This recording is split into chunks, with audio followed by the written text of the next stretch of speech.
So one of the things that I learned when I was looking at my ancestry and I was going through the census and the paperwork for the Cherokee band, the Eastern Cherokee band, one of the things that I noticed was the term weaver and spinster.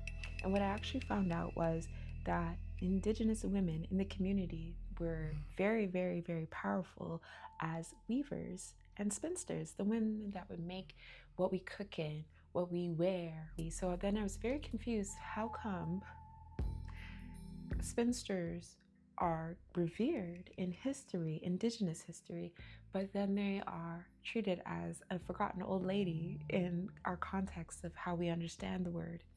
So the word spinster did not originate as an insult. It was a legal and occupational term. A spinster was a woman who spun fiber into thread. This was a recognized economic role. Spinsters were not defined by marital status. They were defined by skill. Spinning produced thread for weaving, binding, nets, rope, clothing, and tools. Without spinsters or spinners, societies could not function. Weaving was not a decorative thing. It was structural. Textiles held shelters together, carried goods, marked lineage, and encoded stories. Weavers produced continuity.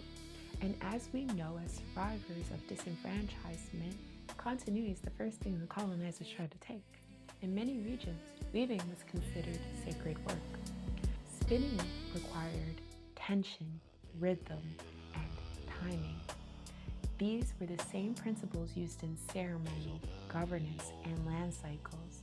The weaver worked with time itself. Spinsters were economically independent. They produced value without requiring marriage and land transfers. The term spinster became derogatory after industrialization. As textile production moved into factories, independent women producers lost their status. The word was stripped of its economic meaning and reframed socially. The degradation of the word spinster was linguistic. It reframed a skilled role into a social failure. This coincided with the enclosure of land and the removal of women from independent production. Spinners worked directly with plants and land cycles. Their labor depended on regenerative systems. When land was extracted and privatized, fiber knowledge was devalued. When spinners were erased, continuity was severed. Knowledge stopped passing cleanly between generations. This loss means what happens when land is removed from stewardship and reduced to property. A spinster was not marginal. She was central. She held all the systems together.